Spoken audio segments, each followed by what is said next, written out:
Japan is a crucial ally. Number one foreign investor in the United States for the last 4 years, Japan. Number one foreign investor in Japan for the last 4 years, the United States of America.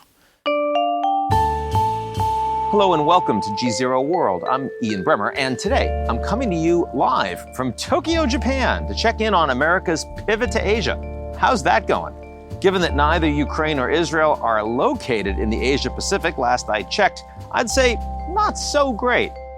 In 2011, then President Obama announced on a trip to Australia that U.S. foreign policy would be shifting its focus away from costly wars in the Middle East and towards strengthening partnerships in the Asia Pacific in order to curb a rising China. 12 years later, and we're still pivoting. But if we ever do get there, we're going to have to make sure to take Japan, our closest regional ally, along with us to talk about U.S.-Japan relations as well as a whole host of sticky policy issues around the world. I'm joined by U.S. Ambassador to Japan, Rahm Emanuel. Yes, that Rahm Emanuel. Let's get to it.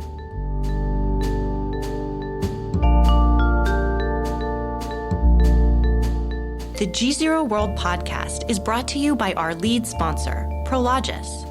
Prologis helps businesses across the globe scale their supply chains with an expansive portfolio of logistics real estate and the only end-to-end solutions platform addressing the critical initiatives of global logistics today. Learn more at prologis.com. This podcast is also brought to you by Bleecker Street and LD Entertainment, presenting ISS. When war breaks out on Earth between the US and Russia, astronauts aboard the International Space Station fight each other for control. This sci-fi thriller is only in theaters January 19th.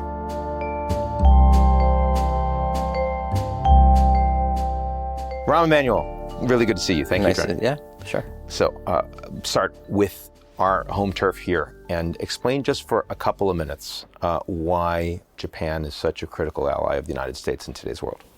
Well, one is, in probably the most important area of the world in the sense of long-term, over the arc of time, dealing and confronting with China. Japan is your number one ally, not only in the region, I would say one of your number one allies, principal allies in the world. What Japan is doing is part of our greater, what I call diplomatic and deterrence. If you talk to two tactics, I think when you measure up the United States and our allies versus what I think China, Russia, Iran, one on the tactical side, we believe in deterrence and diplomacy. They believe in aggression and repression. And you pretty much can see that play out across. Second, as done in Camp David with the president and ROK in Japan, Republic of Korea. At the trilateral principles that were enunciated, we are looking about and talking about a future. And you look at China, Russia, they are caught and captive by the 17th and 18th century and in the past, and trying to make amends for whatever happened or whatever sense of grievances they have. So Japan is a crucial ally, and both on economic terms, just to bear it down. Number one foreign investor in the United States for the last 4 years, Japan. Number one foreign investor in Japan for the last 4 years, the United States of America. Second, they're going to go from the 9th to the 3rd largest defense budget in the world in 5 years. It's meant to be, 2% of GDP is what they're moving 2%. towards, right? And to Prime Minister Kishida's credit, that's not fully appreciated. He enunciates this months before there was a single tank on the Ukrainian border. And there's a lot of part of Europe that still hasn't gotten there. And second, Germany's nowhere close. And not only going to 2%, and so on, they made getting a counterstrike a principal piece of that, and they placed the order and capacity in 1 year. And so it's not to be like evenly divided over 5 years. All of it up front, because it's such a central part of the overall strategy. So in many levels, and then on the diplomatic level, in about 2 weeks from now, the 50-year anniversary of the ASEAN, the Asian countries, will be having their anniversary, their milestone 50 years, here in Tokyo. When on March 2022, the UN was taking a vote, the Japanese government under Prime Minister Kishida pulls all the ASEAN countries together, and 8 out of 10 of them vote with the United States. 4 of them co-sponsor the resolution, including Cambodia. That's because of Japan. Now, I happen Cambodia is usually seen as in China's pocket on China these and votes, Russia, right? and I would say, here's where I think mentally, You can basically describe the United States-Japan relationship over the last 50 years as alliance protection. I think the next 50 years will be defined as alliance projection, about us as partners on economic terms, diplomatic terms, defense terms, security terms, working to project that alliance and its values, its interests, and its principles into the region. And that's why Japan is very, very important. And then the second thing is, I hate to use this political term, but I haven't formally worked in politics. I remember that. Japan is kind of like a swing state. And having them fully embraced on this effort is key to kind of our strategic goal. It changes China's calculation. Which India has a fair amount of, too, these days. India does, Korea does, Australia does. And I think that gets us into a larger subject. I think a mistake China has made that, in my view, President Biden has made the most of. I'll get to that. Okay. I'll get to that. But I just want to stick with Japan for just a little bit. Sure. So would you say, Japan and the Republic of Korea had a pretty dysfunctional, even broken relationship a few years ago, export controls, big problems over history. That has been facilitated in part by strong leadership from both countries, but also facilitated, as you say, by the United States. Was that the most meaningful diplomatic breakthrough on the global stage the Biden administration has had the last 3 years, in your view? Well, if it's not the most, it's definitely a close second. And I don't think that's just my assessment. I think that's the president's view. He's quite proud. And why? One of the principal strategies of China is that the U.S.-Japan ROK relationship can never get on the same page. That changed on August 18th at Camp David. And then China immediately said, well, we want our trilateral meeting. They just had a foreign ministers meeting of which their foreign minister refused to have a meal or a press conference at. So it fundamentally recalibrated the calculations of China, and it goes to our core strength. We have allies. China does not have allies. We have allies. All three countries in the last year wrote their new national security documents. Unbelievably complementary, unbelievably in sync with how they see the region. And the other thing is, it aligns the countries politically, diplomatically, and from a defense side capacity. Since August 18th, there have been 18 separate trilateral gatherings, either heads of state, secretary of state. A weekend from now, I'll be traveling to Korea for the National Security Advisors Trilateral meeting. They've had it on the defense side, on the intelligence side. So it's an incredible kind of activity on this. Now, look, here's my other thing, if I could take one moment to make this point. I think you and I can both agree, when you look at Europe, you look at the Middle East, kind of dark. It's complicated. Two major wars. Yeah. It's also, Look, the United States has a complicated relationship with Japan. We have a complicated relationship with Korea. Japan and Korea have a complicated relationship. What stood out in Camp David was where diplomacy, dialogue in the future, Trump, the past, kind of occupying and basically immobilizing leaders. And to President Biden's great credit, and I think this goes to not all politics is just local, it's also personal. He built up, I can say right here in Japan, I can't say to the Korea situation, an incredible relationship with Prime Minister Kishida, which allowed him not to do the bare minimum, but to extend himself. And to get to that place, to Camp David, required leadership on all three leaders' side, but a comfort capacity by the two leaders in confidence in both President Biden and in the United States. They took a step. Look, you could argue both leaders' politics would be better if they didn't. Yeah. But their strategic position would not be. Because the nationalism at home clearly moved in the other direction. Different, a little more accentuated in Korea than here in Japan, for obvious reasons. Looking around the world, and you could say expanding NATO under President Biden at this critical juncture, major diplomatic accomplishment. But there's no doubt what happened at Camp David from a diplomatic side, strategic side, is if it's not number one, it is a very, very tight second. Now, let me push you a little bit on something you said on the future of the Japan relationship. You said in that last 50 years, it was protection of alliances. Alliance protection You said versus the next alliance 50 projection. will be alliance projection. Yeah. I'm sure you've never said that before. It's the first time on the show. Well, once, it will be the twice. first time with you. Okay, well, that's good. There you go. So is it not challenging in this environment of extraordinary political uncertainty in the United States? I mean, where allies all over the world are saying you can't be consistent from administration to administration. And we can talk about a lot of things, some of which are in Asia, some of which are all over the world. If you're Kishida-san, how can you have confidence that the Americans are going to be there after this electoral cycle? How can you have confidence that the Americans can talk about 10, 20, 30 years down the road in the way that the Japanese have more comfort themselves? Well, they made certain decisions because it's in their strategic interest. And I will say this, I mean, maybe this is my good fortune of being worked now in 3 administrations, this being my 3rd, but also been in the legislative branch.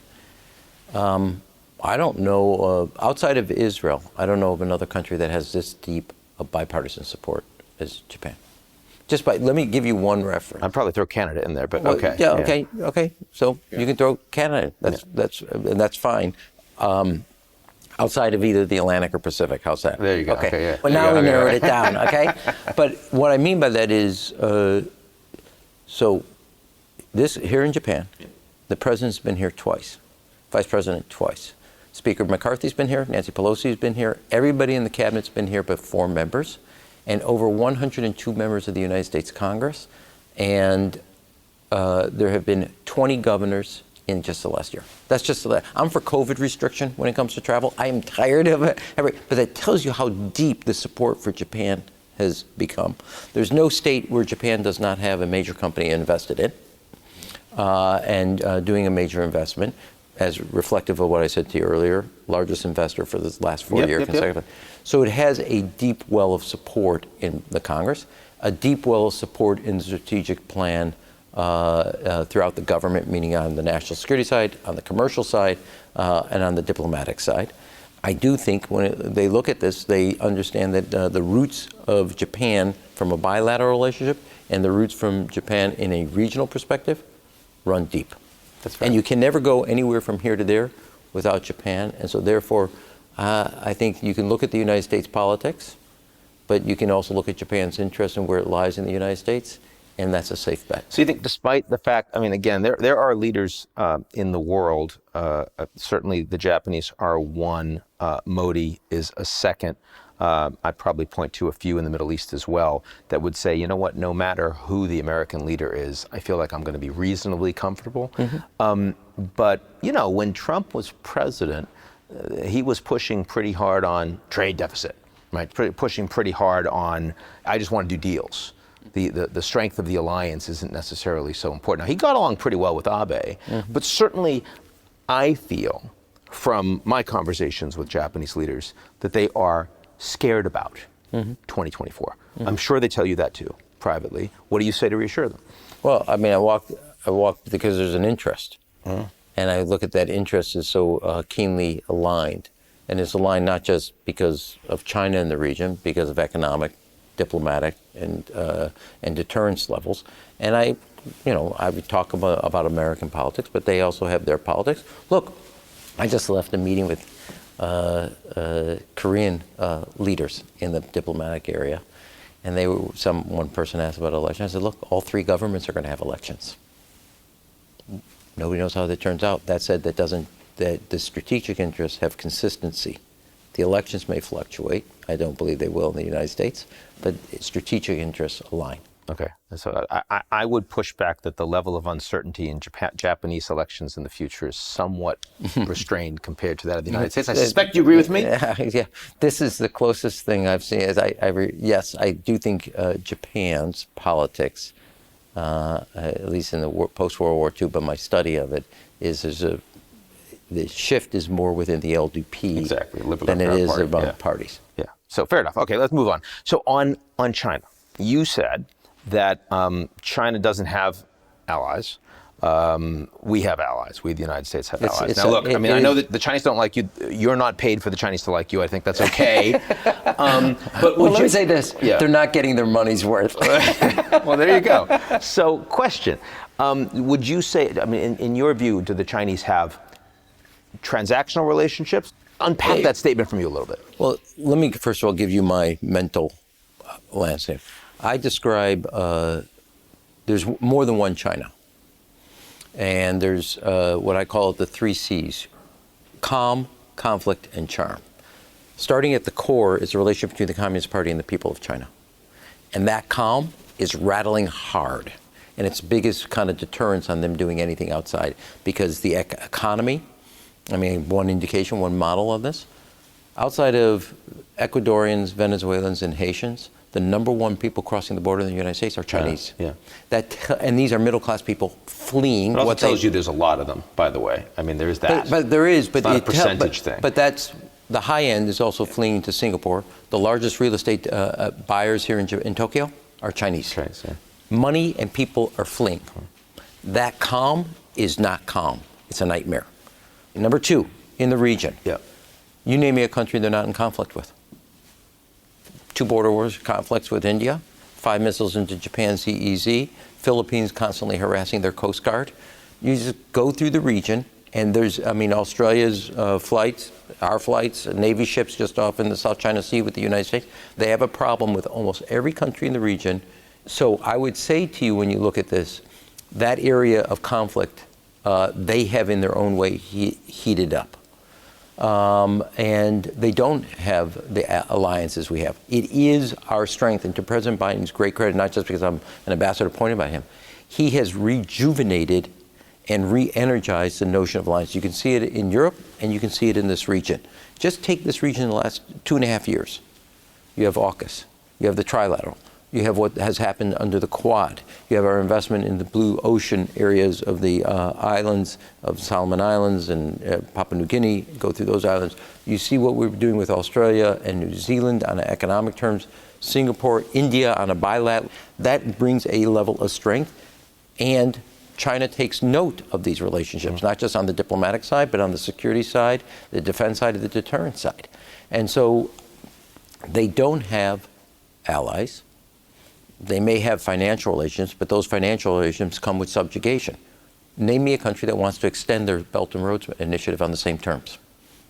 I got a lot of countries that have a tremendous amount of debt and have lost all their independence and sovereignty. That is not what allies and alliances are built on, and friendships. And so China doesn't. And actually, it's a tremendous strength of ours, matched up against a tremendous weakness of theirs. And when you're in an operation like this, you double down on your strengths that accentuate your opposition's weaknesses. So you were there in San Francisco for the APEC meeting, and most importantly, when Biden met with Xi Jinping. Certainly, it feels like there was more progress in that meeting, those 3 meetings, this time around, than was expected or than we've seen previously in the Biden administration. Do you think we are seeing stabilization to a degree for a period of time in U.S.-China relations, or not? Everybody, I mean, it's fair for you to ask that. That's not how it's a fair question. I think, one, you don't need me for this, it's self-evident. The president went into that meeting with wind at his back. China went in with wind in his face. I always said when I walked out of there at the beginning of APEC, they leave the meeting, President Xi goes to have a meeting with American CEOs who give him a standing ovation, hasn't said anything. The President of the United States goes to a meeting and to an event to kick off, and all the heads of state are there. That tells you about alliances. That tells you about the interests of China.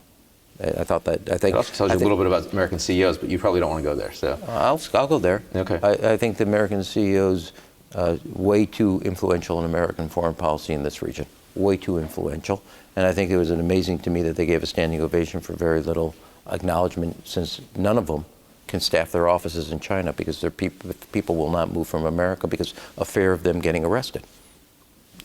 President Xi's policies, or China's Communist Party's policies, have put a massive chill on their own investments. And I think the CEOs showed a lack of appreciation and understanding of the challenges that they face. When I was chief of staff offices, every one of them would tell you how their research and development was being stolen. Yeah. How they had to hand it over. And I don't think we, both Democrat, Republican administrations, as people who give companies a tax cut to do research, should have stood up and said, we have an interest in your R&D. You don't get to just hand it over. And we let our guard down, all of us. So I don't blame them alone. I blame us also, because we allowed too much of our national security interest to be commercialized. And I think the president is self-correcting that in that interest. So second thing is, I think it's a good thing that the meeting happened. I think it's a good thing to have dialogue. They clearly had a good dialogue. It was, I think, a good meeting. But you don't hit an equilibrium. You work at it every day. You work at diplomacy every day. You work at deterrence every day. And you ensure that your interests are advanced. It's not like you hit a point and you hold. So we agree that we'll have some conversation on the defense mill to mill side, yeah. But there's nobody yet announced for Minister of Defense. So it's very hard to have that conversation without it. It's one of the big outcomes of it. I do think, and you and I talked about this in San Francisco, and I think this is, an opportunity, not just with China, but for the United States. And we're sitting here doing this meeting while COP28 is happening. In Dubai, yeah. Yeah. Climate, AI, and you'd have to say global pandemics, given that the pneumonia that just looks like it broke out in China. Not looks like, it did. It did, yeah. And so when you look at all of those, and then you look at the architecture that's set up post-World War II, I think these new challenges give us an opportunity to modernize and initiate a system to manage both current and future threats. That we have self-interest, but it requires a level of trust and a level of transparency that if you want to be a global leader, you're going to have to sign on to. And you have an opportunity, you want to be part of the global order or rules-based system that you think you had some role in playing, okay, let's go. And I think that's what the president laid down. When you really kind of blow through all the smoke, whether it was on climate, whether it was on AI, drugs in the sense of subgroups like gangs and drug dealers dealing with fentanyl, and you deal with kind of pandemics or future pandemics, calling on China to be a global leader with global responsibilities. You can't allow another kind of almost potential public health crisis and don't become fully transparent with the international community. That's just not a global leader. The reality is there was no level of cooperation from the Chinese government when the pandemic broke out. The good news is, what I do think is that none of the lessons that should have been learned out of COVID seem to have taken hold. And you basically, if you want to be a global leader, great.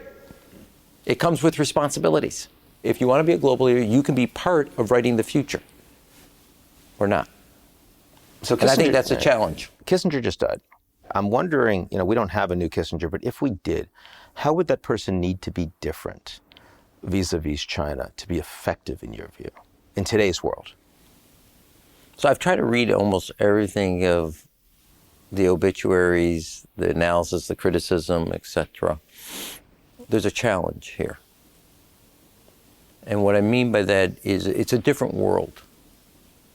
And it's not that there are different centers of power, and there are different centers of powers where you could almost, the binary choice was a little, I don't want to say easier, but you could get your hands around it. If I read Kissinger and Nixon correct, that they opened up to China was to leverage Russia.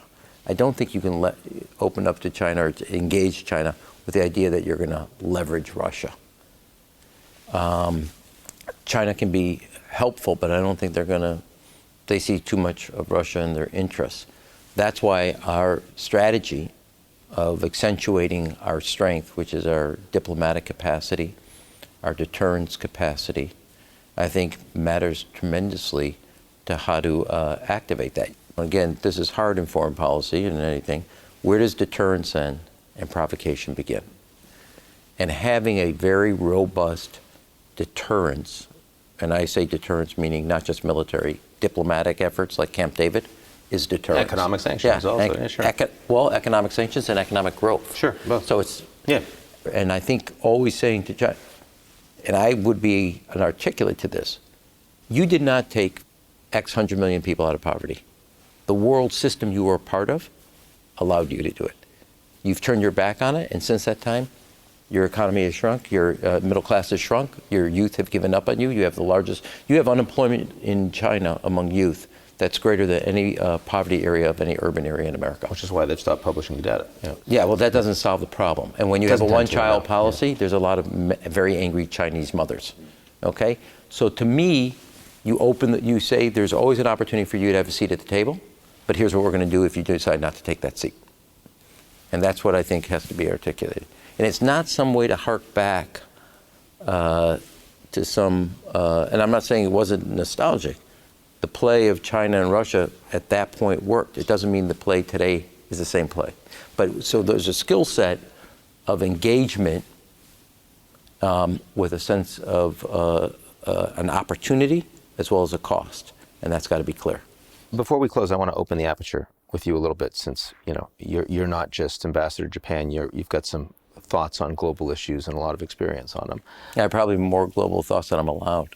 Yeah, well, I want to see how many I can get you to talk about anyway. I'll put it in the context of, you know, we've been discussing a pivot to Asia for a long time, but that's a lot harder when Europe and the Middle East are as dark as you described it.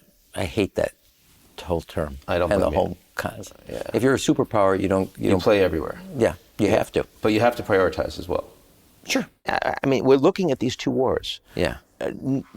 Unlike the U.S.-China relationship, which has interdependencies and guardrails, when I look at the Middle East war right now, when I look at the Russia-Ukraine war right now, I don't see those things. I see both of them getting not resolved anytime soon. In fact, probably getting worse. How do you respond to that? Let's take Ukraine first. I think that's one of endurance.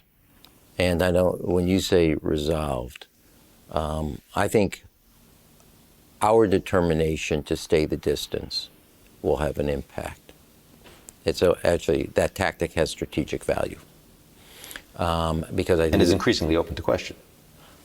You and I are sitting here today. I don't want to. I have been in Congress. I've negotiated other things as a chief of staff and as a senior advisor. Based 8,000 miles away, 14-hour difference, I believe it will get resolved before the holiday season. I can be wrong, but I see a lot of interests more aligned. It's actually interesting. I think there's more alignment on Israel and in Ukraine, and the real issues in and around the border and refugee and asylum. But I do think that will find a way, because there's other interests that have to get motivated and moved. And if that happens, I think Europe will move in the other way as strategically.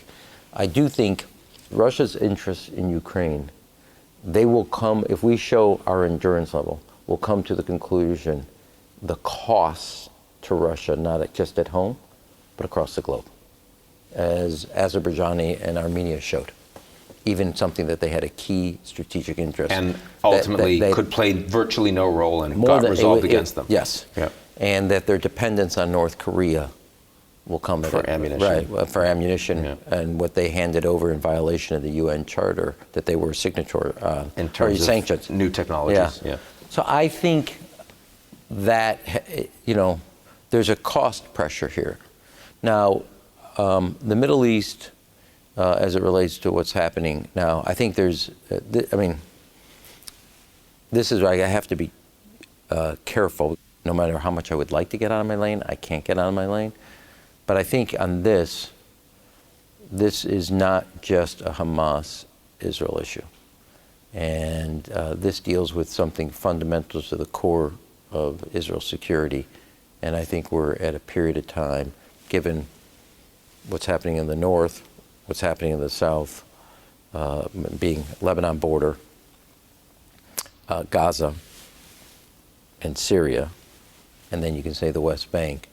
I think we're at the beginning of something that's more regional. Yeah. Not regional, but long-term in Israel's security, which is essential to our security interests as a country. And certainly, and look, in the last 24 hours, since we've had this conversation, you've had significant escalation, not just in terms of the war to the south of Gaza, but also in terms of the Houthis, strong Iranian-supported proxy in the region directly and repeatedly attacking shipping and a U.S. military vessel? I mean, so this doubles back to one thing. Deterrence? Well, and it talks about both the alliance protection of the United States and Japan and then global responsibilities. A week ago, when a ship was sent out in that area, SOS, all of us have a compact as relates to dealing with piracy. Japan and the United States military responded. China did not. And they had received the SOS, and they had 3 ships. And they're part of the pact. And they're part of the pact. And they refused to do that. They didn't tell me. They didn't call me and give me a brief. But what we do know is that they received the SOS and didn't react. And you cannot be a global leader without global responsibilities that people can rely on. And when I say about alliance protection, Japan, they have one of the only places in the world they have a military presence is in Djibouti. And they responded. And they did their part of their contractual and international obligations, as did our Navy. And that's a telling sign, I think.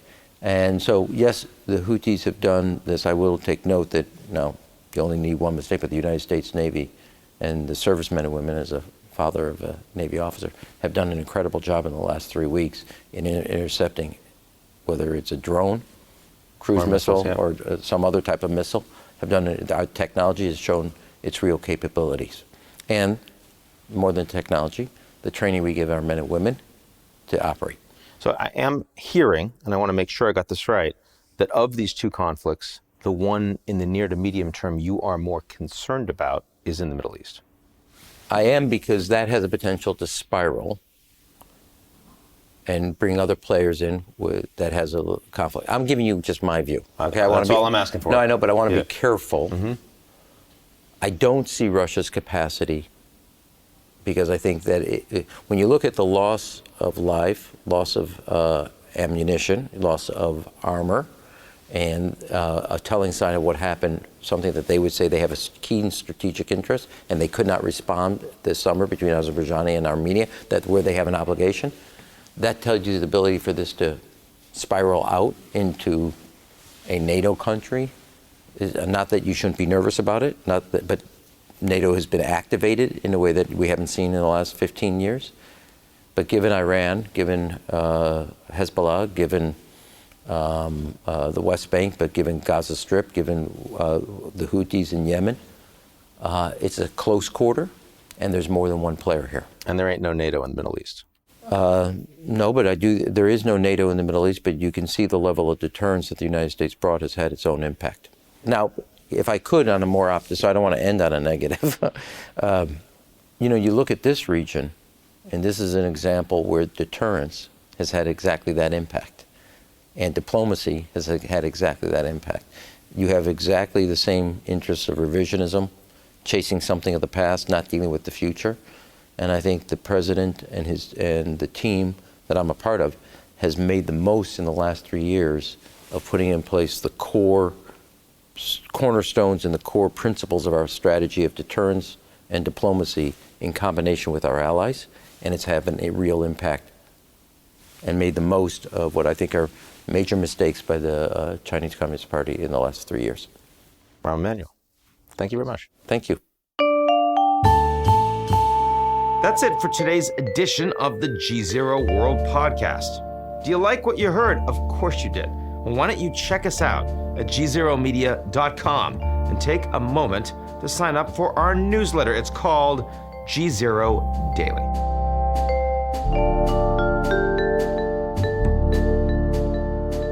The GZERO World Podcast is brought to you by our lead sponsor, Prologis. Prologis helps businesses across the globe scale their supply chains with an expansive portfolio of logistics real estate and the only end-to-end solutions platform addressing the critical initiatives of global logistics today. Learn more at prologis.com. This podcast is also brought to you by Bleecker Street and LD Entertainment, presenting ISS. When war breaks out on Earth between the US and Russia, astronauts aboard the International Space Station fight each other for control. This sci-fi thriller is only in theaters January 19th. GZERO World would also like to share a message from our friends at Foreign Policy. Global Reboot, a podcast from Foreign Policy magazine, was created as countries and economies emerged from the pandemic and called for a reboot. On each episode, host and foreign policy editor-in-chief Ravi Agrawal asks some of the smartest thinkers and doers around to push for solutions to the world's greatest problems, from resetting the U.S.-China relationship to dealing with the rise of AI and preserving our oceans. Find Global Reboot in partnership with the Doha Forum wherever you get your podcasts.